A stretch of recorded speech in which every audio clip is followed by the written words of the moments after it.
Parte 3. Oferta e demanda 2. Mercados e bem-estar. Capítulo 7. Consumidores, produtores e eficiência dos mercados. Quando os consumidores vão ao supermercado comprar peru para o Natal, podem ficar desapontados ao verificar que os preços dessa ave estão excessivamente altos. Ao mesmo tempo, os produtores que levam ao mercado os perus que criaram gostariam que os preços estivessem ainda mais altos. Essas opiniões não surpreendem, os compradores sempre gostariam de pagar menos e os vendedores sempre gostariam de receber mais. Mas existe um preço certo do peru do ponto de vista da sociedade como um todo. Nos capítulos anteriores vimos como, nas economias de mercado, as forças de oferta e demanda determinam o preço e a quantidade vendida dos bens e serviços. Até aqui, contudo, descrevemos a maneira como a sociedade aloca os recursos escassos sem abordar diretamente a questão de que se essa alocação é desejável. Em outras palavras, nossa análise foi positiva, aquilo que é, e não normativa, aquilo que deveria ser. Sabemos que o preço do peru se ajusta para garantir que a quantidade ofertada seja igual à quantidade demandada. Mas nesse equilíbrio, será que a quantidade produzida e consumida é pequena demais, grande demais ou exata? Neste capítulo, abordaremos o tópico da economia do bem-estar, o estudo de como será que a alocação de recursos afeta o bem-estar econômico. Começaremos examinando os benefícios que compradores e vendedores recebem por participar do mercado. Vamos também examinar como a sociedade pode fazer com que esses benefícios sejam os maiores possíveis. Essa análise leva a uma conclusão profunda: o equilíbrio de oferta e demanda num mercado maximiza os benefícios totais recebidos por compradores e vendedores. Como você deve se lembrar do capítulo 1, um dos 10 princípios de economia é de que os mercados costumam ser uma boa maneira de organizar a atividade econômica.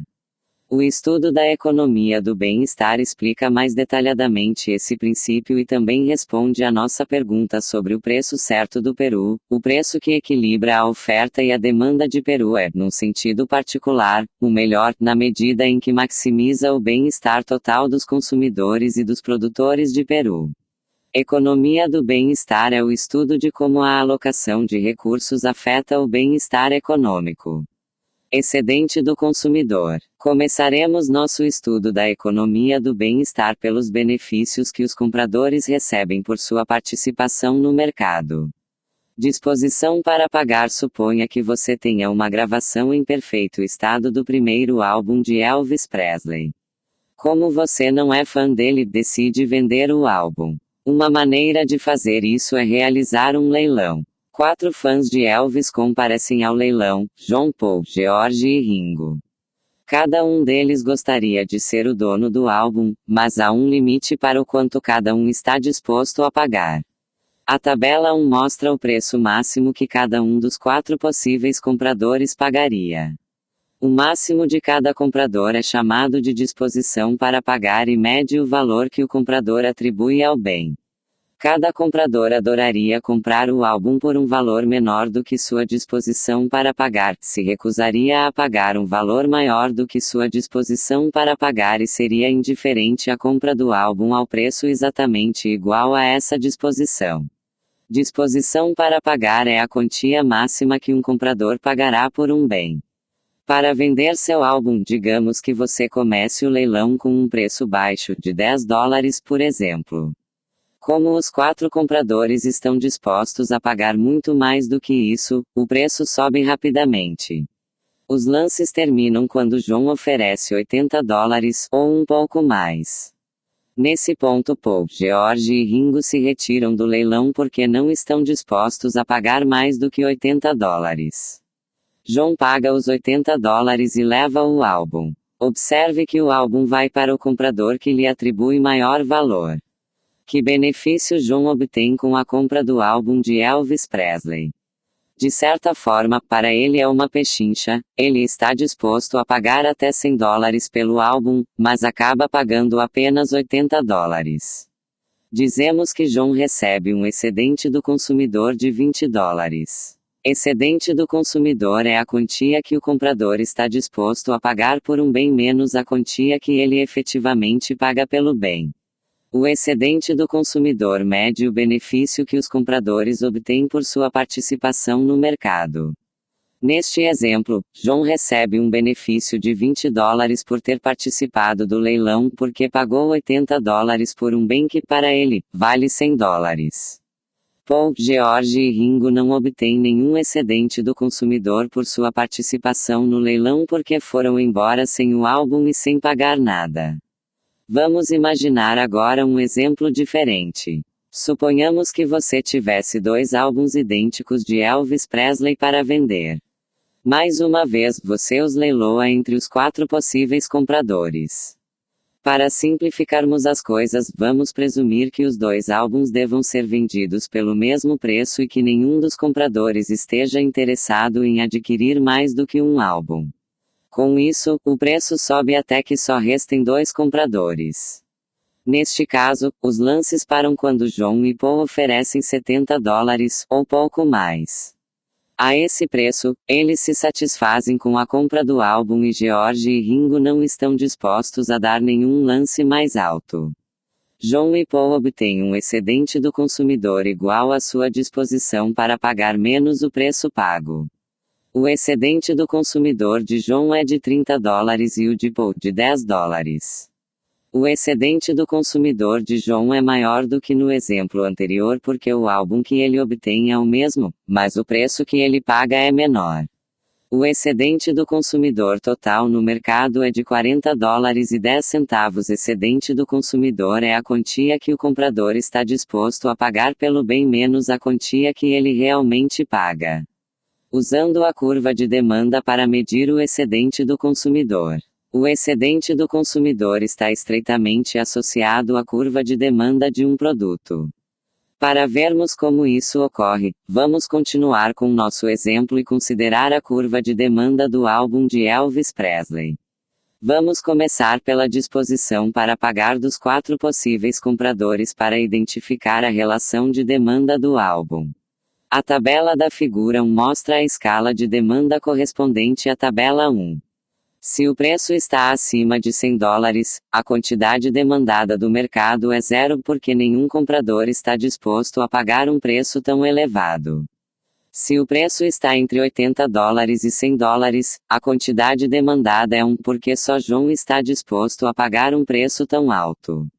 Se o preço está entre $70 e $80, a quantidade demandada é 2, já que tanto John quanto Paul estão dispostos a pagar o preço. Podemos aplicar a mesma análise aos demais preços. Com isso, a escala de demanda é derivada da disposição para pagar dos 4 possíveis compradores. O gráfico da figura 1 mostra a curva de demanda correspondente a essa escala de demanda. Observe a relação entre a altura da curva de demanda e a disposição para pagar dos compradores. Para qualquer quantidade, o preço dado pela curva de demanda indica a disposição para pagar do comprador marginal, aquele comprador que seria o primeiro a deixar o mercado, se o preço fosse um pouco mais alto. Quando a quantidade é de 4 álbuns, por exemplo, a curva de demanda tem a altura de $50, o preço que Ringo, o comprador marginal, está disposto a pagar por um álbum.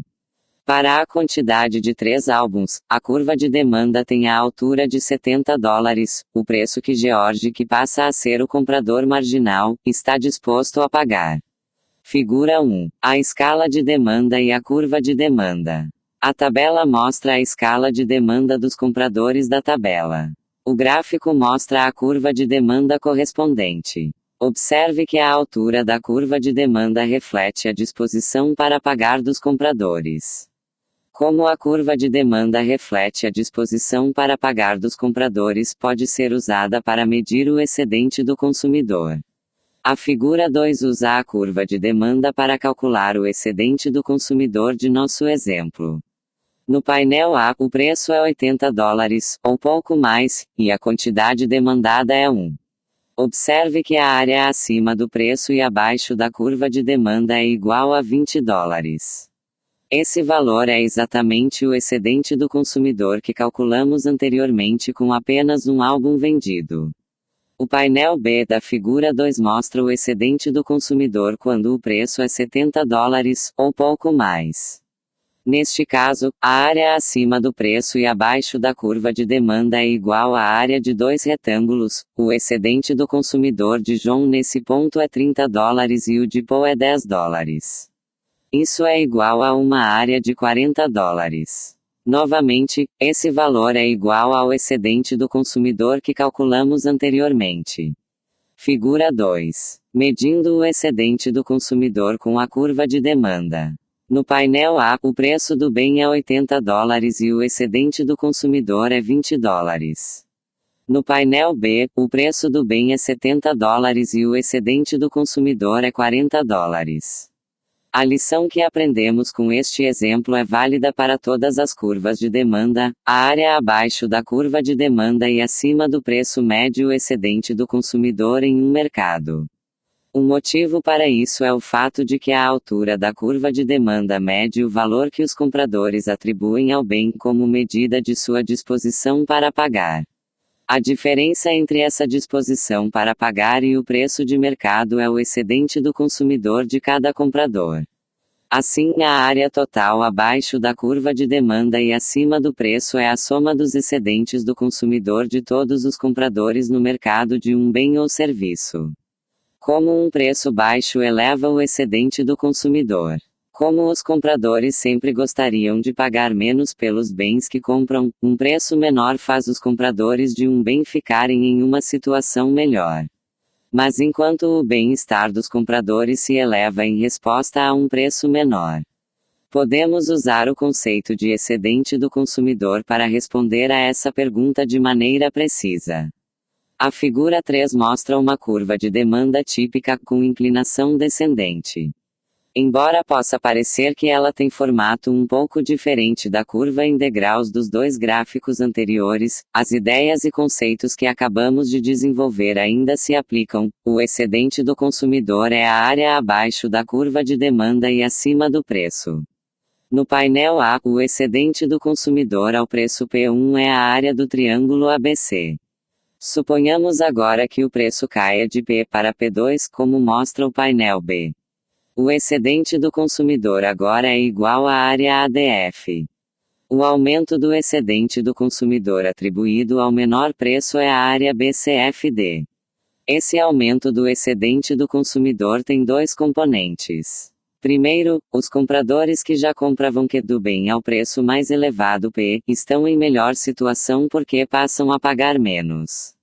O aumento do excedente do consumidor dos compradores já existentes é a redução da quantia paga por eles e é igual à área do retângulo BCED. Segundo, alguns novos compradores entram no mercado porque agora estão dispostos a comprar o bem pelo preço menor. Com isso, a quantidade demandada do mercado aumenta de Q para Q2. O excedente do consumidor desses recém-chegados ao mercado é a área do triângulo CEF. O que o excedente do consumidor mede? Nosso objetivo ao desenvolver o conceito de excedente do consumidor é fazer julgamentos normativos sobre a necessidade dos resultados de mercado. Agora que você já viu o que é excedente do consumidor, vamos ver se ele é uma boa medida do bem-estar econômico. Figura 3. Como o preço afeta o excedente do consumidor. No painel A, o preço é P1, a quantidade demandada é Q1, e o excedente do consumidor é igual à área do triângulo ABC. Quando o preço cai de P1 para P2 como mostra o painel B, a quantidade demandada aumenta de Q1 para Q2 e o excedente do consumidor aumenta para a área do triângulo ADF.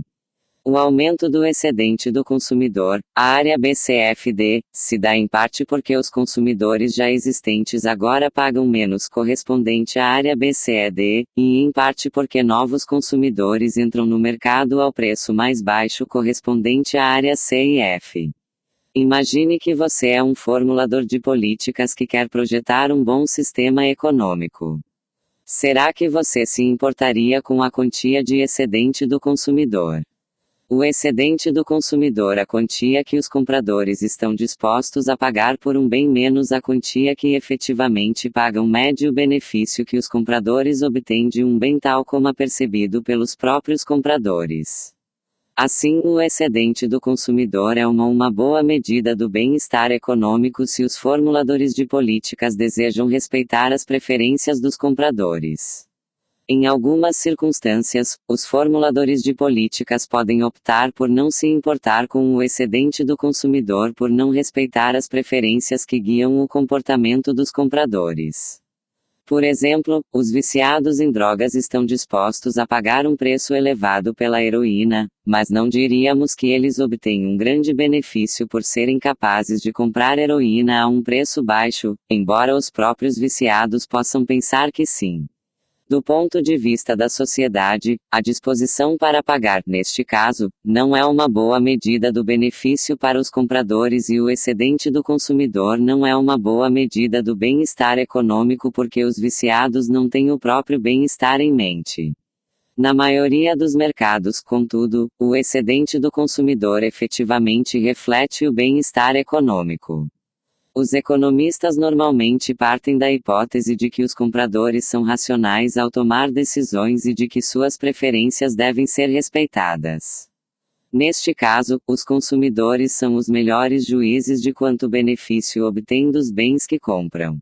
Excedente do produtor. Vamos nos voltar agora para o outro lado do mercado e tratar dos benefícios que os vendedores obtêm de sua participação no mercado. Como veremos, nossa análise do bem-estar dos vendedores é semelhante à nossa análise do bem-estar dos compradores. Custo e disposição para vender. Imagine que você é proprietário de uma casa e quer pintá-la. Você consulta 4 vendedoras de serviços de pintura, Mari, Frida, Georgia e Grandimã. Cada pintora está disposta a realizar o serviço desde que o preço seja justo. Você decide pedir um orçamento das 4 pintoras e oferecer o serviço àquela que fará o trabalho pelo preço mais baixo. Cada pintora está disposta a realizar o serviço se o preço por ela recebido excede o custo de fazer o trabalho. Aqui, o termo custo deve ser interpretado como o custo de oportunidade de cada uma, inclui as despesas que a pintora terá com tinta, pincéis etc., e o valor que atribui ao seu próprio tempo. A tabela 2 mostra o custo de cada uma delas. Como o custo de uma pintora é o preço mínimo que ela aceitaria para trabalhar, o custo é uma medida de sua disposição para vender seus serviços.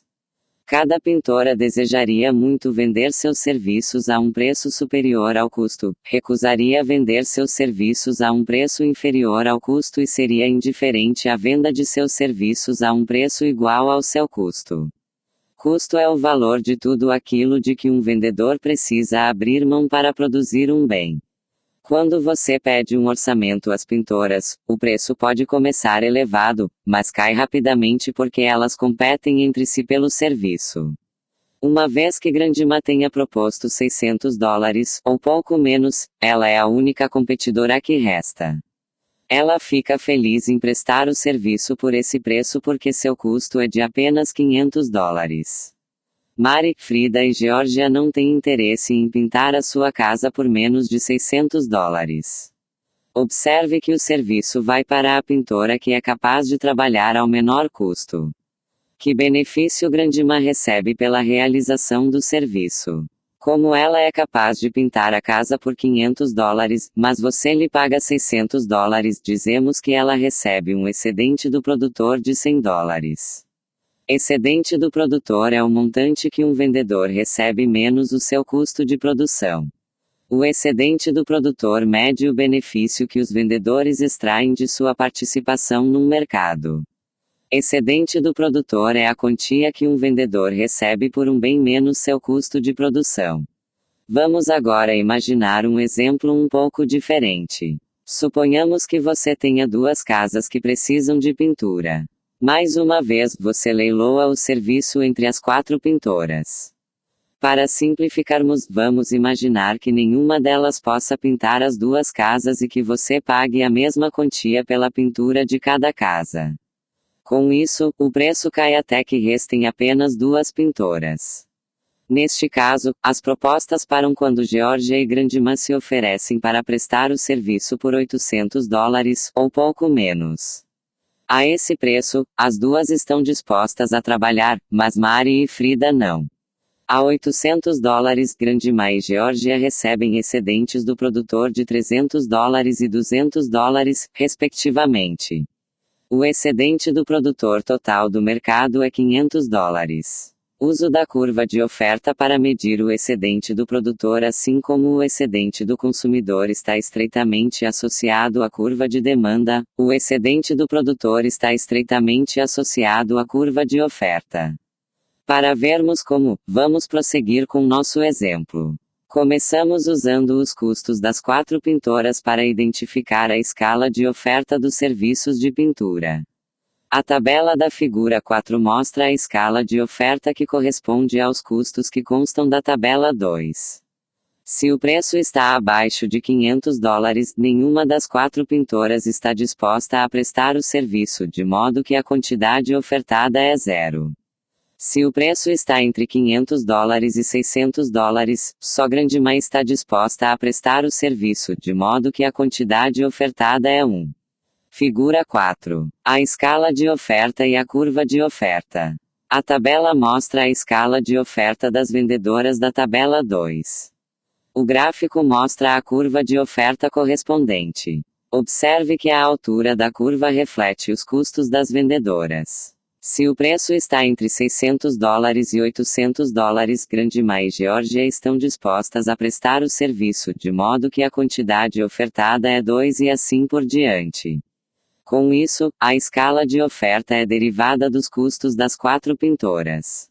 O gráfico da figura 4 mostra a curva de oferta correspondente a essa escala de oferta. Observe que a altura da curva de oferta está relacionada aos custos das vendedoras.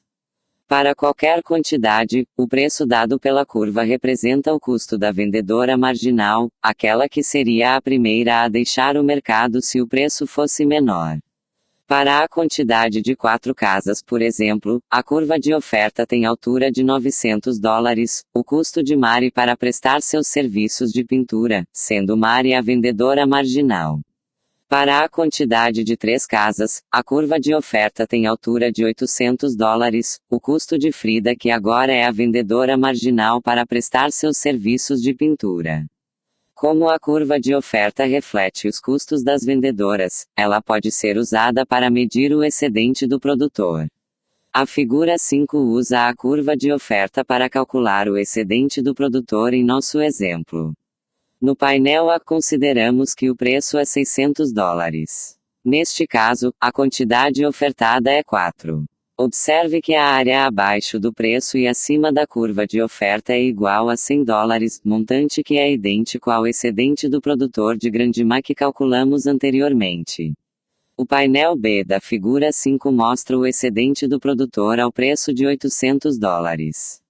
Neste caso, a área abaixo do preço e acima da curva de oferta é igual à área total dos 2 retângulos, ou seja, $500 o excedente do produtor que calculamos anteriormente para Georgia e Grandma quando havia 2 casas que precisavam ser pintadas.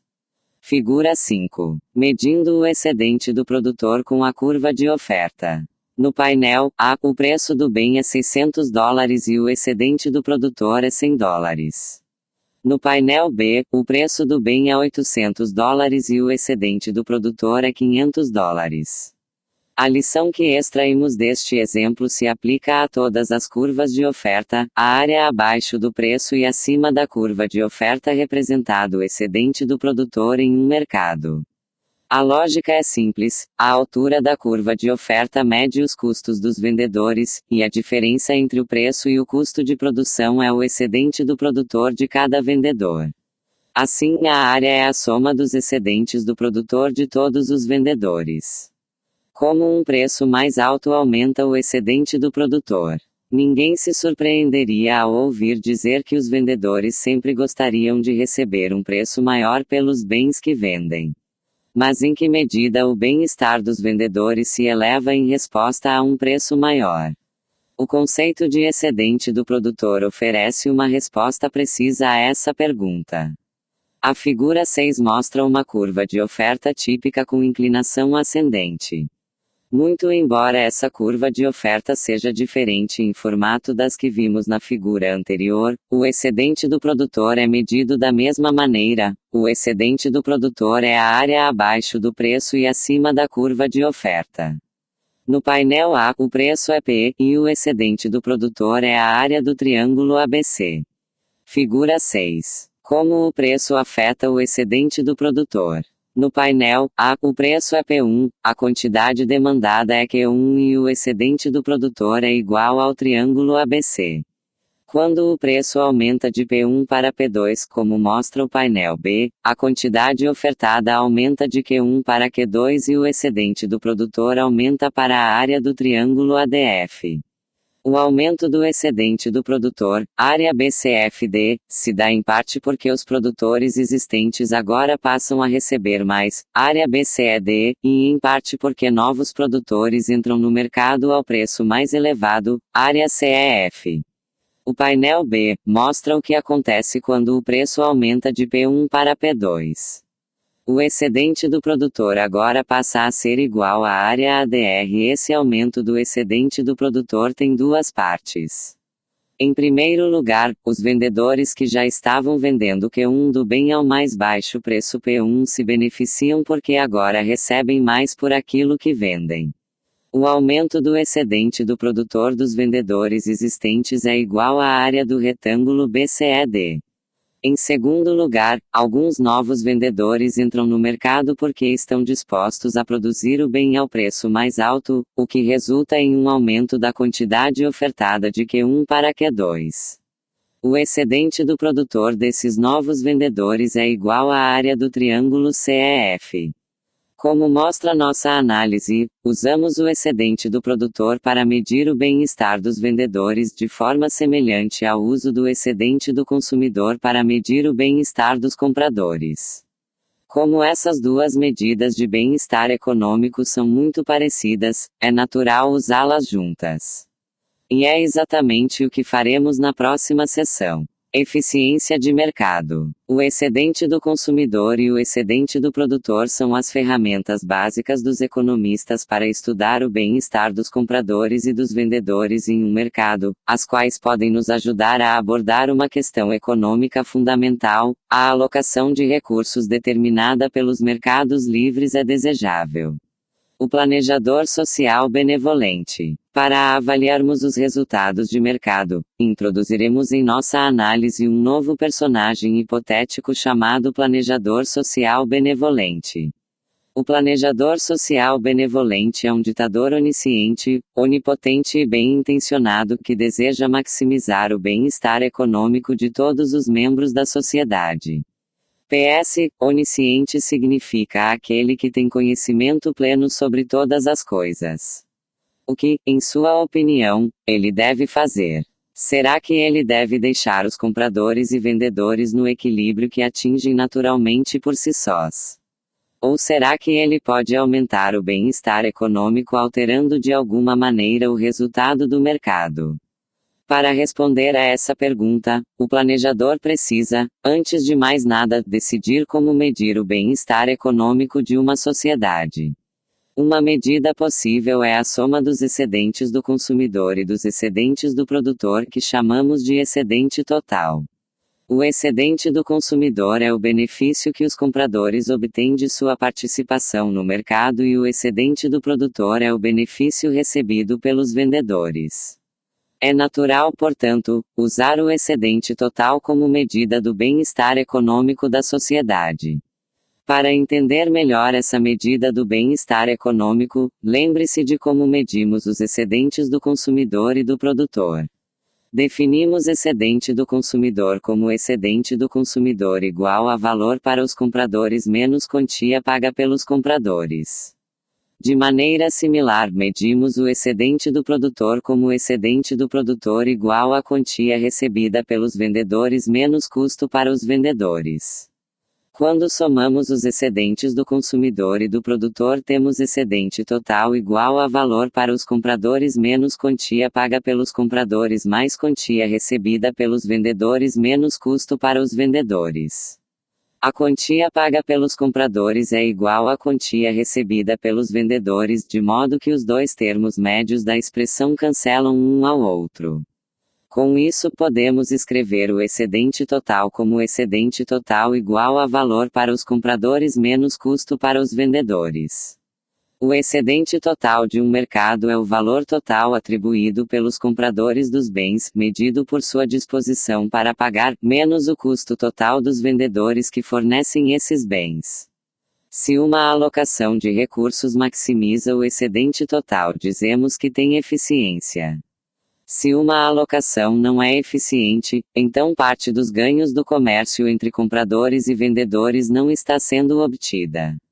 Por exemplo, uma alocação é ineficiente se um bem não está sendo produzido ao menor custo pelos vendedores. Neste caso, deslocar a produção de um produtor de alto custo para outro que tenha custo mais baixo reduzirá o custo total para os vendedores e aumentará o excedente total.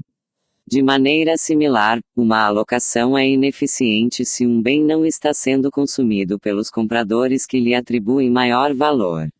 Neste caso, deslocar o consumo do bem de um comprador que lhe atribui baixo valor para outro que lhe dê um valor maior elevará o excedente total. Eficiência é a propriedade da alocação de um recurso de maximizar o excedente total recebido por todos os membros da sociedade.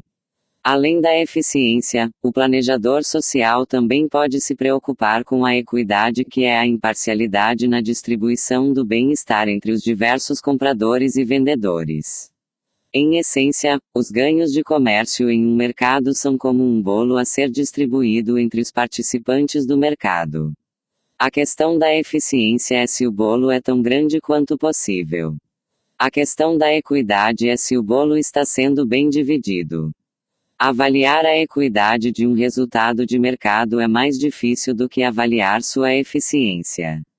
Enquanto a eficiência é uma meta objetiva que pode ser julgada em termos estritamente positivos, a equidade envolve julgamentos normativos que vão além da economia e entram no campo da filosofia política. Neste capítulo nos concentramos na eficiência como meta do planejador social benevolente. Tenha em mente, entretanto, que os formuladores de políticas da vida real frequentemente também estão preocupados com a equidade. Ou seja, preocupam-se tanto com o tamanho do bolo econômico quanto com a maneira como ele é fatiado e distribuído entre os membros da sociedade. Equidade é a imparcialidade na distribuição do bem-estar entre os membros da sociedade. Avaliação do equilíbrio de mercado. A figura 7 mostra os excedentes do consumidor e do produtor quando um mercado atinge o equilíbrio entre oferta e demanda. Lembre-se de que o excedente do consumidor é igual à área acima do preço e abaixo da curva de demanda e que o excedente do produtor é igual à área abaixo do preço e acima da curva de oferta. Assim, a área total entre as curvas de oferta e demanda até o ponto de equilíbrio representa o excedente total desse mercado. Figura 7. Excedentes do consumidor e do produtor em um mercado em equilíbrio. O excedente total é a soma dos excedentes do consumidor e do produtor, é a área entre as curvas de oferta e demanda até a quantidade de equilíbrio. Será que essa alocação de recursos no equilíbrio é eficiente? Será que ela maximiza o excedente total? Para responder a essa pergunta, lembre-se de que quando um mercado está em equilíbrio, o preço determina quais compradores e quais vendedores participam dele. Os compradores que atribuem ao bem um valor maior do que o preço, representados pelo segmento A da curva de demanda, optam por comprar o bem. Os compradores que atribuem ao bem um valor menor do que o preço, representados pelo segmento EB, não o compram. Da mesma forma, os vendedores cujos custos são inferiores ao preço, representados pelo segmento C da curva de oferta, optam por produzir e vender o bem. Aqueles cujos custos são maiores que o preço, representados pelo segmento E de não. Essas observações levam a duas conclusões sobre os resultados de mercado. Os mercados livres alocam a oferta de bens aos compradores que lhes atribuem maior valor, tal como medido por sua disposição para pagar. Os mercados livres alocam a demanda por bens aos vendedores que podem produzi-los ao menor custo. Assim, dada a quantidade produzida e vendida em um mercado em equilíbrio, o planejador social benevolente não pode aumentar o bem-estar econômico mudando a alocação de consumo entre os compradores ou a alocação de produção entre os vendedores. Mas será que ele pode aumentar o bem-estar econômico aumentando ou diminuindo a quantidade do bem? A resposta é negativa, como vemos nesta terceira conclusão sobre os resultados de mercado. Os mercados livres produzem a quantidade de bens que maximiza a soma dos excedentes do consumidor e do produtor. Para entender o porquê disso, pense na figura 8. Lembre-se de que a curva de demanda reflete o valor para os compradores e de que a curva de oferta reflete o custo para os vendedores. Para quantidades abaixo do nível de equilíbrio, o valor para os compradores excede o custo para os vendedores. Nessa região, aumentos na quantidade elevam o excedente total e continuam a fazê-lo até a quantidade atingir o nível de equilíbrio. Para além da quantidade de equilíbrio, contudo, o valor para os compradores é menor do que o custo para os vendedores. Portanto, produzir mais do que a quantidade de equilíbrio reduziria o excedente total. Essas três conclusões sobre os resultados de mercado nos dizem que o equilíbrio entre oferta e demanda maximiza a soma dos excedentes do consumidor e do produtor. Em outras palavras, o resultado de equilíbrio é uma alocação eficiente de recursos. A tarefa do planejador social benevolente, portanto, é bastante simples, basta que ele deixe o resultado de mercado da maneira como o encontrou. Essa política de não intervenção é também conhecida pela expressão francesa laissez-faire, que significa, literalmente, deixe-os fazer. Agora podemos entender melhor a mão invisível do mercado de que falou Adam Smith, como vimos no capítulo 1. O planejador social benevolente não precisa alterar o resultado de mercado porque a mão invisível já conduziu os compradores e vendedores a uma alocação dos recursos da economia que maximiza o excedente total. Essa conclusão explica por que os economistas frequentemente defendem os mercados livres como a melhor maneira de organizar a atividade econômica. Figura 8. A eficiência da quantidade de equilíbrio. Para quantidades menores do que a quantidade de equilíbrio, o valor para os compradores excede o custo para os vendedores. Para quantidades maiores do que a quantidade de equilíbrio, o custo para os vendedores excede o valor para os compradores. Assim, o equilíbrio de mercado maximiza a soma dos excedentes do consumidor e do produtor. Notícias. Cambistas. Para alocar recursos eficientemente, uma economia precisa fazer que os bens cheguem aos consumidores que lhes atribuem maior valor. Às vezes essa tarefa cabe aos cambistas. Ingressos. A oferta e a demanda se encontram nas calçadas. Vender ingressos no câmbio negro tem sido muito bom para Kevin Thomas, e ele não tenta se explicar por isso. Ele se vê como um clássico empreendedor norte-americano, um rapaz do Bronx que abandonou os estudos no ensino médio, aprendeu sozinho um trabalho, dá duro 7 noites por semana, ganha 40 milhares de dólares por ano e, aos 26 anos de idade, tem 75 milhares de dólares na poupança, tudo isso prestando um serviço do lado de fora dos teatros e estádios de Nova York. Ele só reclama de uma coisa: fui preso umas 30 vezes no ano passado, disse ele em uma noite há pouco tempo, logo depois de faturar 280 dólares num jogo dos Knicks. A gente aprende a lidar com a coisa, eu dou um nome falso aos tiras e pago as multas quando preciso pagar, mas não acho que seja justo. Para mim, trabalhar como cambista é como ser um corretor de valores, comprando a um preço baixo e vendendo a um preço alto. Se as pessoas estão dispostas a me pagar, qual é o problema? O problema é sério para os policiais de Nova York e New Jersey que estão pegando pesado com o Sr. Thomas e com revendedores licenciados de ingressos. Policiais à paisana estão impondo novas restrições à revenda de ingressos com ágio e os procuradores gerais dos 2 estados estão movendo processos contra mais de 12 revendedores. Mas os economistas tendem a enxergar os cambistas pela mesma ótica que o Sr. Thomas. Para eles, a cruzada dos governos estaduais faz tanto sentido quanto as antigas campanhas dos governos comunistas contra os exploradores. Os economistas afirmam que as restrições são inconvenientes para o público, reduzem a audiência dos eventos culturais e esportivos, desperdiçam o tempo da polícia, privam a cidade de Nova York de dezenas de milhões de dólares em receitas tributárias e acabam por elevar o preço dos ingressos. Para os políticos, é sempre bom posar de defensores dos pobres dizendo que preços altos são ilegais, diz William Baumol, diretor do Centro de Economia Aplicada Easter da Universidade de Nova York.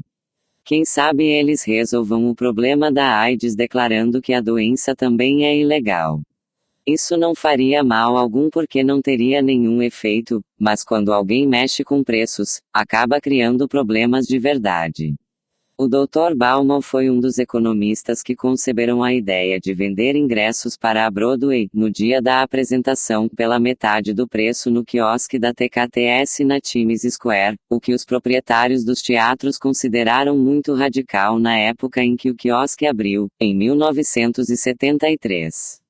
Mas eles lucraram ao encontrar uma nova clientela para ingressos que não teriam sido vendidos, um exemplo do princípio do livre mercado segundo o qual tanto os compradores quanto os vendedores acabam beneficiados quando o preço é ajustado para atender a demanda. Os economistas veem outro exemplo dessa lição no Museu de Arte Moderna, onde as pessoas ficam na fila por até 2 horas para comprar ingressos para a exposição de Matisse. Mas na alçada há uma alternativa: os cambistas que conseguem escapar da polícia estão vendendo os ingressos de $12,50 por preços que variam de $20 a $50. Você não precisa dar um valor muito alto ao seu tempo para estar disposto a pagar $10 ou $15 a mais se não quiser ficar 2 horas na fila para comprar um ingresso para a exposição de Matisse, diz Richard Thaler, economista da Universidade de Cornell. Algumas pessoas acham que é mais justo fazer todo mundo ficar na fila, mas isso obriga todas as pessoas a se dedicarem a uma atividade totalmente improdutiva e age a favor das pessoas que têm mais tempo livre. Os cambistas dão uma chance a outras pessoas. Não vejo nenhum motivo para proibir a atividade.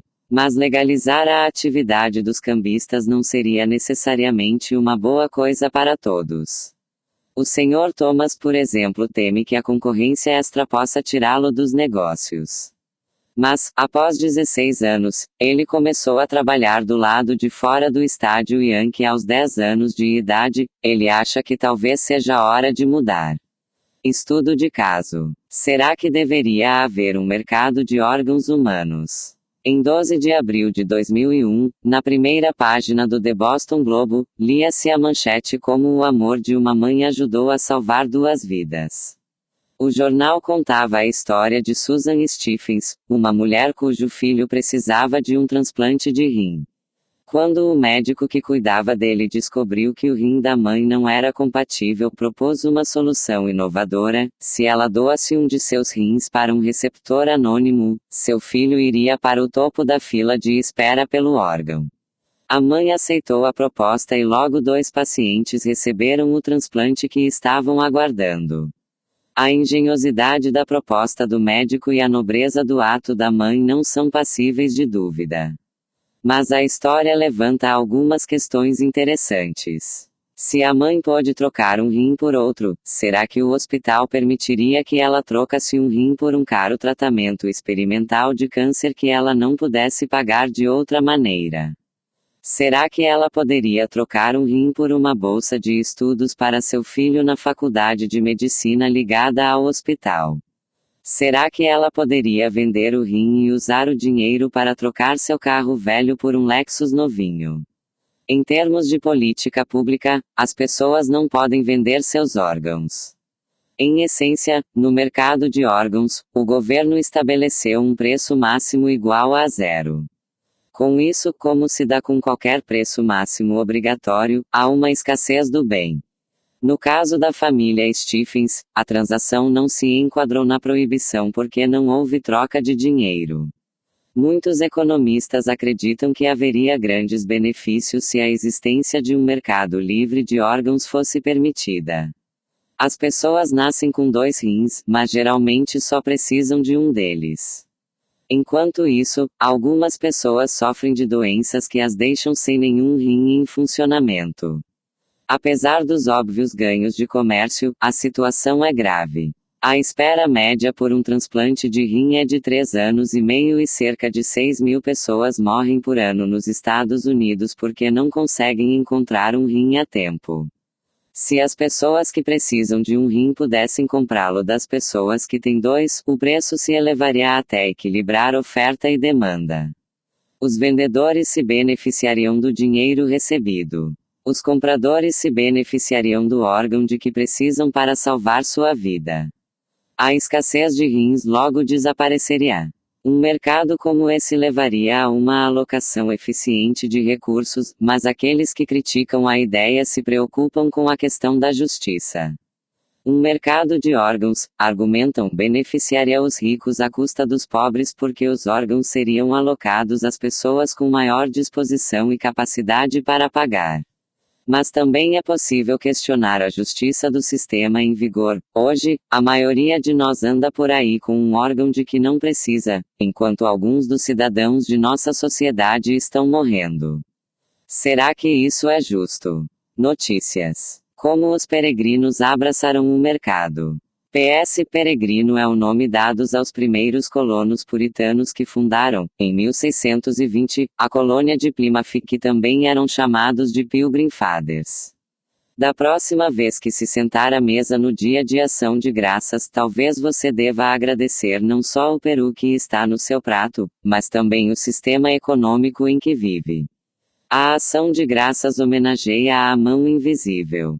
A maioria dos norte-americanos pensa no dia de ação de graças como um momento para reunir os amigos e parentes e celebrar com um grande banquete. Se as crianças sabem algo sobre as origens desse feriado nacional declarado por promulgação presidencial, é que os peregrinos estavam gratos por uma boa colheita em suas novas terras e separaram esse dia para agradecer por ela. O que elas não sabem é que as coisas nem sempre foram tão boas para os peregrinos que chegaram ao Novo Mundo vindos da Inglaterra, através da Holanda para escapar da perseguição religiosa. Seus primeiros invernos após desembarcarem em Plymouth Rock, em 1620, e estabelecerem a colônia da Baía de Plymouth foram difíceis. O clima da região era ruim e as safras eram pequenas. Metade dos peregrinos morreu ou voltou para a Inglaterra. Os que ficaram passaram fome. Apesar de suas profundas convicções religiosas, os colonos começaram a roubar uns dos outros. Na primavera de 1623, depois de 3 invernos rigorosos e de uma fome generalizada, o governador Bradford e os moradores do local começaram a pensar como poderiam cultivar o máximo e obter uma safra melhor do que as anteriores para não permanecer na miséria, como relatou o próprio Bradford. Uma das tradições que os peregrinos trouxeram consigo da Inglaterra era algo chamado cultivo em comum. Os colonos reuniam os frutos de seus esforços e dividiam a colheita entre si. A ideia de retirar a propriedade e trazê-la para a comunidade acabou por causar muita confusão e descontentamento e retardar em muito o emprego que lhes poderia beneficiar e reconfortar. Homens jovens e fortes ressentiam-se de trabalhar para outros homens e suas esposas sem nenhuma remuneração. Então, depois de 3 invernos de fome, Bradford instituiu uma nova política quando chegou a época do plantio, na primavera de 1623. Ele estabeleceu um lote para cada família, permitindo que cada uma plantasse para si própria e se fia-se em si própria para esse fim. Para os colonos, os resultados foram nada menos que miraculosos. As mulheres iam de bom grado para o campo, levando consigo os filhos pequenos. Os que antes diziam estar por demais doentes e fracos para trabalhar aravam com vigor suas próprias terras. Mas não se tratava de milagre algum. Sem querer, Bradford e os peregrinos descobriram aquilo que o leste europeu aprendeu da pior maneira. Mais de 350 anos depois, o socialismo não funciona. Privadas de seus direitos de propriedade e na falta de incentivos econômicos ao trabalho, as pessoas se comportam de uma maneira previsível.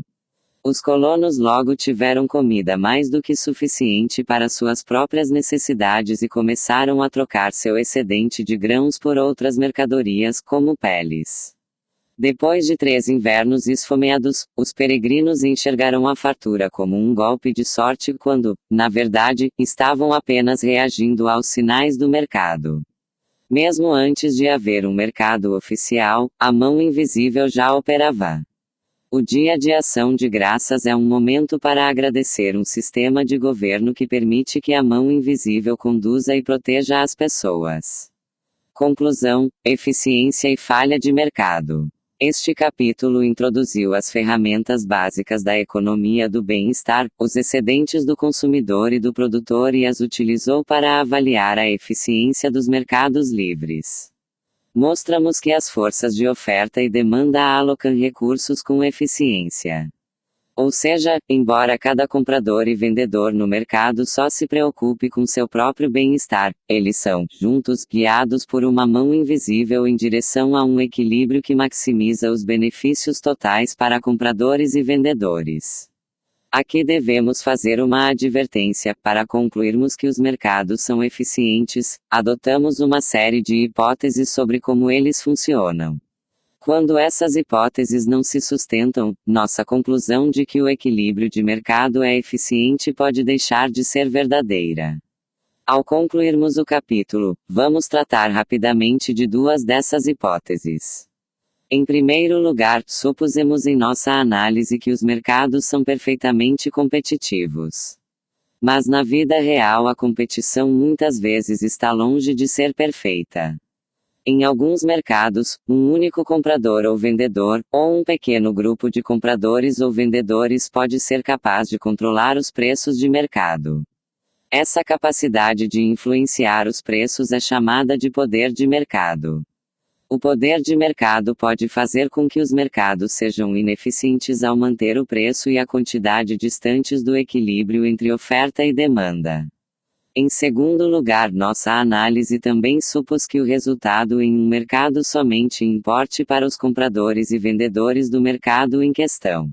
Mas na vida real as decisões de compradores e vendedores às vezes afetam pessoas que não são participantes do mercado.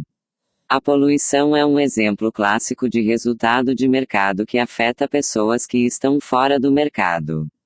Efeitos colaterais desse tipo, chamados de externalidades, fazem com que o bem-estar em um mercado dependa de mais coisas do que o valor para os compradores e o custo para os vendedores. Como os compradores e vendedores não levam esses efeitos colaterais em consideração ao decidir quanto consumir e produzir, o equilíbrio em um mercado pode ser ineficiente do ponto de vista da sociedade como um todo. O poder de mercado e as externalidades são exemplos de um fenômeno geral chamado de falha de mercado, a incapacidade que alguns mercados não regulamentados têm de alocar recursos com eficiência. Quando os mercados falham, a política pública pode, em alguns casos, solucionar o problema e aumentar a eficiência da economia. Os microeconomistas dedicam grande parte de seus esforços ao estudo de quando as falhas de mercado são prováveis e de que tipos de políticas são melhores para corrigi-las. Ao prosseguir com seus estudos de economia, você verá que as ferramentas da economia do bem-estar aqui desenvolvidas são facilmente adaptadas para esse objetivo. Apesar da possibilidade de falhas de mercado, a mão invisível do mercado é de uma importância extraordinária. Em muitos mercados, as hipóteses que adotamos neste capítulo funcionam muito bem e a conclusão da eficiência do mercado aplica-se diretamente. Ademais, nossa análise da economia do bem-estar e da eficiência do mercado pode ser usada para esclarecer os efeitos de várias políticas governamentais. Nos 2 próximos capítulos, aplicaremos as ferramentas que acabamos de desenvolver ao estudo de 2 questões políticas importantes: os efeitos da tributação e do comércio internacional sobre o bem-estar.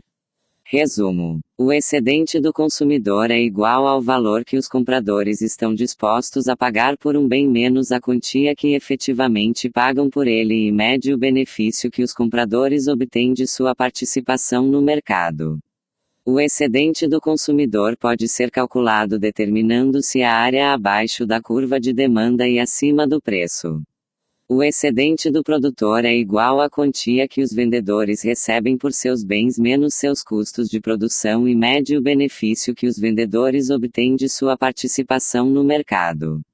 O excedente do produtor pode ser calculado determinando-se a área abaixo do preço e acima da curva de oferta. Uma alocação de recursos que maximize a soma dos excedentes do consumidor e do produtor é chamada de eficiente. Os formuladores de políticas muitas vezes se preocupam com a eficiência, e com a equidade, dos resultados econômicos. O equilíbrio de oferta e demanda maximiza a soma dos excedentes do consumidor e do produtor. Ou seja, a mão invisível do mercado leva os compradores e vendedores a alocar os recursos de forma eficiente. Os mercados não alocam recursos de forma eficiente na presença de falhas de mercado como poder de mercado ou externalidades.